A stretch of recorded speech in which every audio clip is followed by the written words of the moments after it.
where is this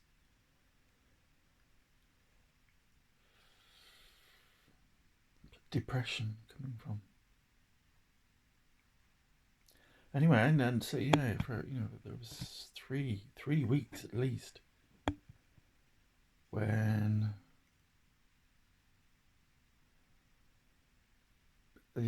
moving from here is not that it was difficult. It was like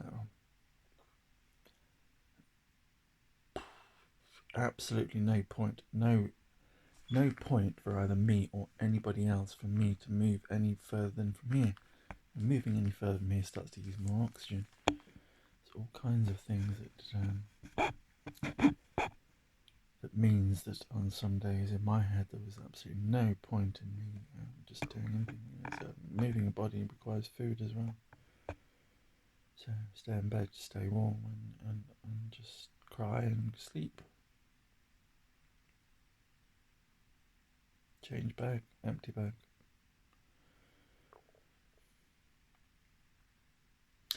And you bring the doctors, and each time they know now. They know. It must be, I don't know whether it's probably written on the records now. This nutter doesn't take drugs. I've got no idea. But both of them last time, I won't go into the full conversation, but there was still the push there to sign up for antidepressants. Now in my head, it was some of the horror side effects of antidepressants in the first place that really kicked off my drinking big time. It wasn't.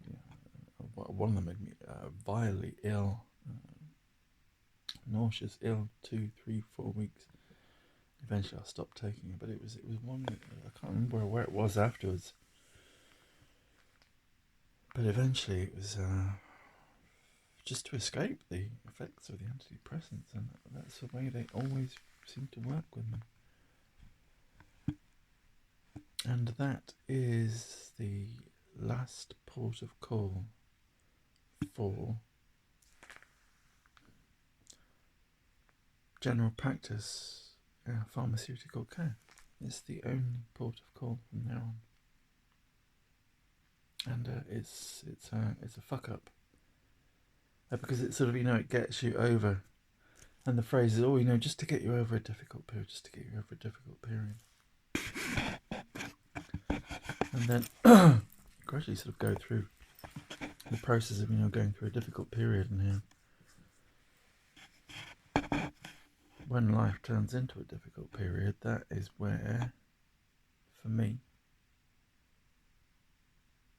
cocodamol was the thing that enabled me to sit down long enough in an office.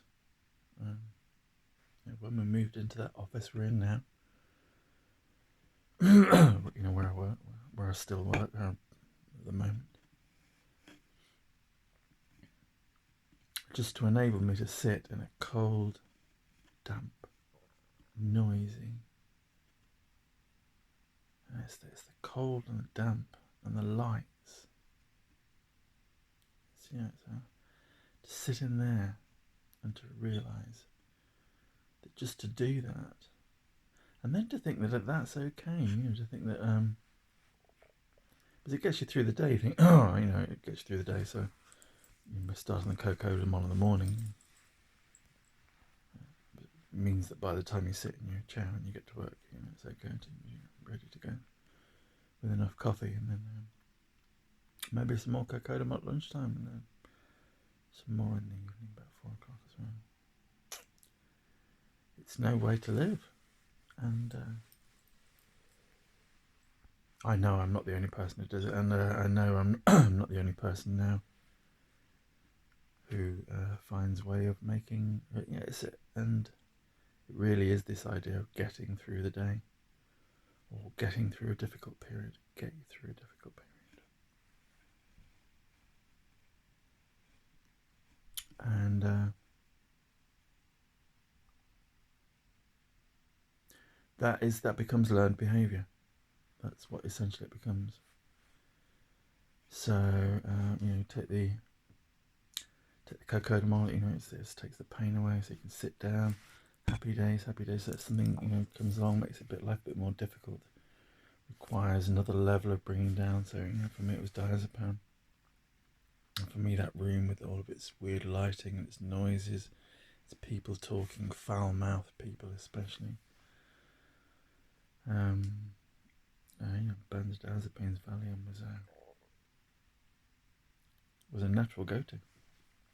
I'm a recovering alcoholic. Well, recovering addict, as it turns out. I drank in order to make the world seem less distressing on a daily basis when I wasn't feeling quite uptight. I know now for other reasons why that's the case, but discovering that, realising it, and then looking back and thinking, why did I allow that to happen? So something to get through a difficult period becomes learnt behaviour. So by the time you've layered up layers of pharmaceutical medication that I can get legally, and it's that thing legally. Cocodamol, perfect. In fact, pharmacists used to sell me packets of 100 cocodamol. There were 8. I think it was 8 500s. Yeah, 8 codeine, 500 paracetamol, in hundreds. And for me, they weren't even a painkiller. They were like a supplement. And side effects of codeine is it stops your stomach. It stops your stomach from working, and it's a brilliant environment for me for bowel cancer. Those little polyps sitting there in festering, rotting environments that the bowel creates. Well, the bowel is capable of working with, but putting codeine into it and just it biologically stops it. It nerve stuns it. What the bowel does is incredible. And I've stopped mine from working. It's a horror thing. So stopping everything. So now my body knows that it's not really getting anything. Oat milk, all the natural things it gets. And my brain is learning that, and I could hear the doctors, and it's the same thing. It's like,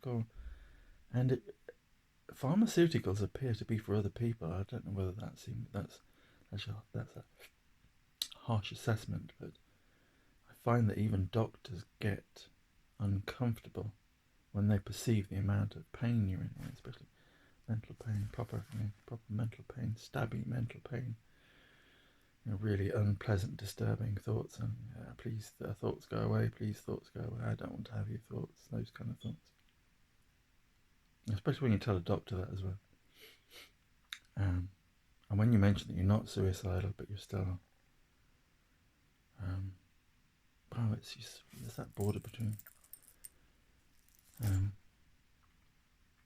disturbed and verging on psychopathic. I don't know what it is. Very disturbing. So you can see, it's like, please take some drugs to make you less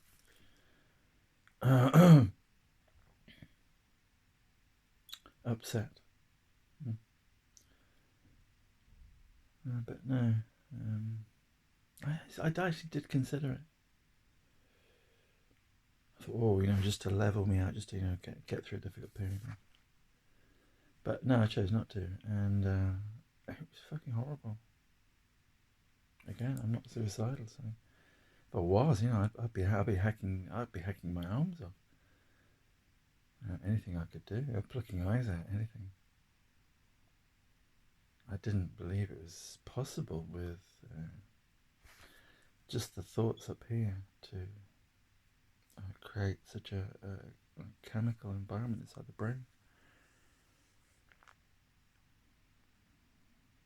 And everything, my scalp and everything started to go wrong. Skin, everything. It's unpleasant. The whole sort of body is. Can't swallow again, talking gets difficult again, and my eyes just about recovered. My eyes are better again. Really, really pleased that they've recovered well. That's 6 weeks they've taken to recover again.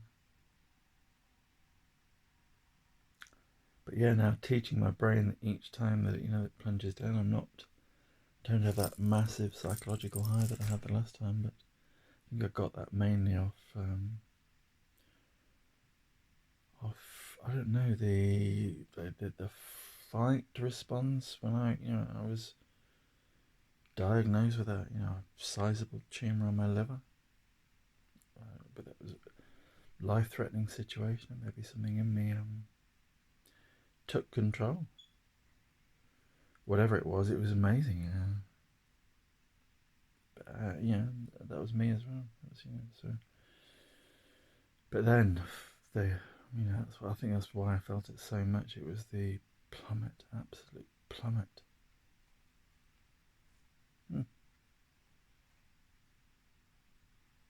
But also, as you're falling, it's like as I fell, I knew. I thought, if I'm falling this hard, this fast, it's going to be very, very, very far down.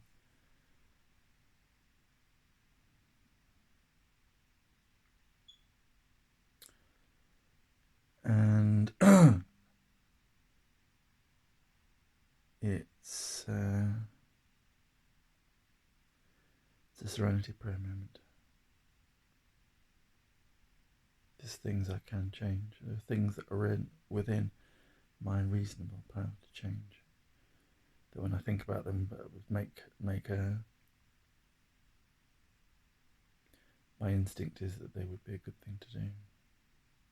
But they're scary things. They're relatively big changes to make at the moment. And as somebody who doesn't have a great deal of faith in their own judgments, then they're not easy decisions to make either. So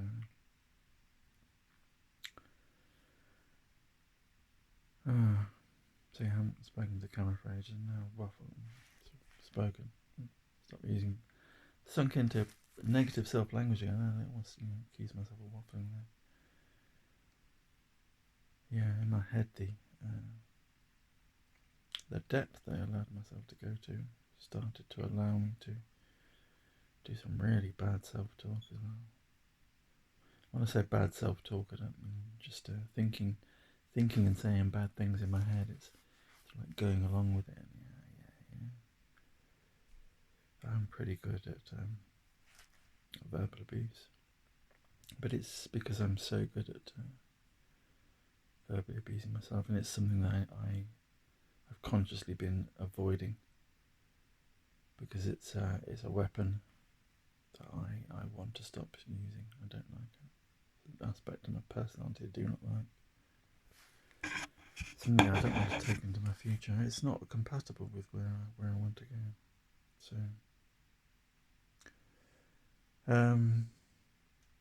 if you like what you hear,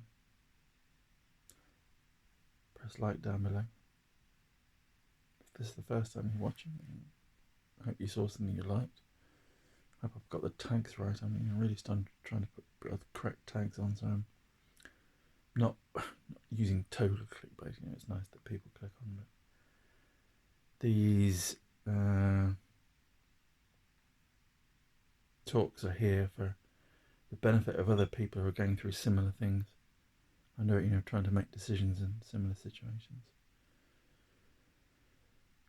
My operation was, what is today? Today is about